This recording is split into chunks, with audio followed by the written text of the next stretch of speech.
সারা আকাশ, ভোরের শিশির ঘাসে, সাদা কাশের টোপর মাথায় মাঠ ময়দান হাসে, হলুদ সোনা রোদ মাখানো শিউলি ফুলের বাসে। পুজোর খবর এসে গেল শেষ আশ্বিন মাসে। দেবী দুর্গা কোনো বছর আসেন চেপে দোলায়, কোনো বছর চাপেন নৌকো হাতি কিংবা ঘোড়ায়। জানতে তো হয় এবার দেবী কোন বাহনে আসে। দাদু উল্টান পাঁজির পাতা, দিদুন থাকেন পাশে, চশমা এঁটে নাকের ডগায় পাঁজির পাতা পড়ে। দাদু জানান মার আগমন এবার গজে চড়ে। জর্দা ঠাসা খিল্লি পান ফোকলা মুখে ভরে দিদুন বলেন কখনো না, আসবে নৌকো চড়ে।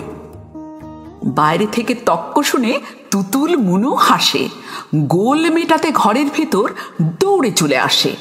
চেঁচিয়ে বলে মা দুর্গা আসবে এবার বাসে, প্যান্ডেল তাই হচ্ছে বাঁধা বাঁশ কুমটির পাশে। দেবী দুর্গা কিসে চড়ে আসছেন তাই নিয়ে আমাদের অনেক কৌতূহল আর পঞ্জিকার অনেক জল্পনা কল্পনা। কিন্তু এর সূত্র খুঁজতে গিয়ে বইয়ের পাতা উল্টাতে হয়েছে অনেক। দেবীর যাত্রা ও যান সম্বন্ধে উল্লেখ পাওয়া যায় দেবী পুরাণোক্ত দুর্গাপূজা বিধি বা কালী পুরাণোক্ত দুর্গাপুজো বিধিতে। এই বিষয়ে অবশ্য খানিকটা জানতে পারলাম জ্যোতিষ তত্ত্বেও। কালী পুরাণোক্ত দুর্গাপুজো বিধি পদ্ধতিতে দেবী দুর্গার উদ্দেশ্যে কিছু বিশেষ মন্ত্র পাঠ করা হয়, যা অন্যান্য দুর্গাপুজো থেকে আলাদা। আর যন্ত্র ও প্রযুক্তি নিয়ে গৌরবের ধন্য ধন্য পুষ্পবৃষ্টি যখন পৃথিবীকে জয় করে চলেছে, দেবী দুর্গা সেসব নস্যাৎ করে কোনো দিকে দৃকপাত না করে কৈলাস টু হিমালয় পাড়ি জমাতে বেছে নেন তাঁর সাবেকি ধ্রুপদী যানগুলোকে, যেমন গজ বা হাতি, ঘোটক বা ঘোড়া, দোলায় বা নৌকোয়। দেবীর আর দোষ কোথায়? সুনামিতে ভয় জাহাজের, গাড়ির রিকল পার্টসের কথা শুনে বিমানের অনিশ্চিতি আর প্রাণাশঙ্কার গপ্প, ককপিট থেকে উদ্ধার করার ভয়াবহতা দেখে দেবী সেখান থেকে দূরেই থাকেন। এ বিষয়ে অনুসন্ধান করতে গিয়ে দেখলাম, আরে এ তো ভারী মজার। দেবী সপ্তাহের কোন বারে গমন আগমন করছেন তার উপর নির্ভর করছে তার পছন্দের যানটি কি হবে।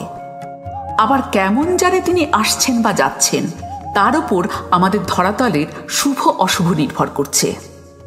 জ্যোতিষতত্ত্বে বলা হয়েছে রবি শশী গজারূঢ়া শনি ভৌমস্তরঙ্গমে গুরৌ শুক্রে চ দোলায়াং বুধে নৌকা প্রকীর্তিতা ফল গজে চ জলদা দেবী ছত্রভঙ্গস্তুরঙ্গমে নৌকায়াং সর্বসৌখান্যে দোলায়াং মরকম ধ্রুবম। এর মানে হল দেবীর আগমন গমনের দিন রোববার বা সোমবার হলে গজে আগমন বা গমন হয়। মঙ্গল ও শনিবারে দেবীর আগমন বা গমন হলে ঘোটকে অর্থাৎ ঘোড়ায় চড়েন দেবী। বৃহস্পতি বা শুক্রবারে আগমন বা গমন হলে দোলায়, বুধবারে আগমন বা গমন হলে দেবীর নৌকা যাত্রা হয়। এই দেবীর পছন্দের যাত্রার বাহনযাত্রী কিন্তু ধরাতলে নানা রকম ফল বা প্রকোপের বিভিন্নতায় ধরা দেয়। গজে আগমন বা গমন হলে এত বৃষ্টিপাত হয় যে বসুন্ধরা শস্যাদিপূর্ণ হয়ে ওঠে, ধরা দেয় তার শ্যামল মহিমায়। ঘোটকে বা ঘোড়ায় আগমন বা গমন হলে যুদ্ধের তুমুল প্রকোপে সব ছত্রভঙ্গ হয়।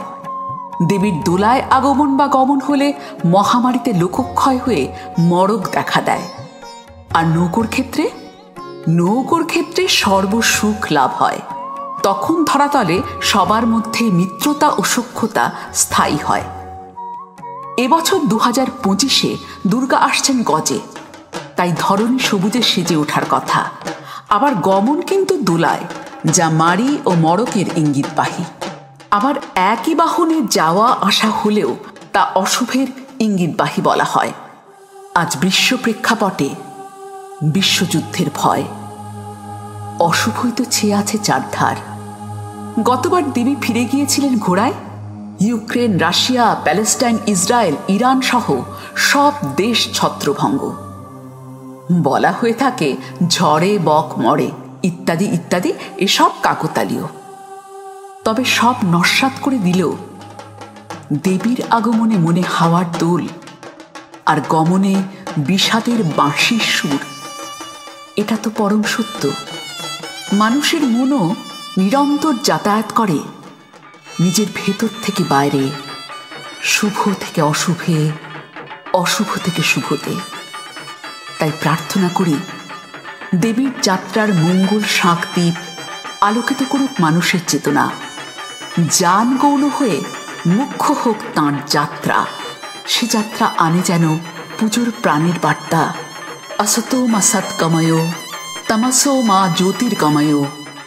ধরাতলে ফিরে আসুক শান্তি। যুদ্ধের বার্তাকে ত্রিশূলে বধ করুন দেবী মহিষাসুরের রূপকল্পে। আকাশ ভরে উঠুক উড়ন্ত পায়রায়। পুজোয় এই হোক আমাদের সমবেত করজোড়ের কামনা। আমি শুভশ্রী নন্দী, সবাইকে জানাই শারদীয় শুভেচ্ছা।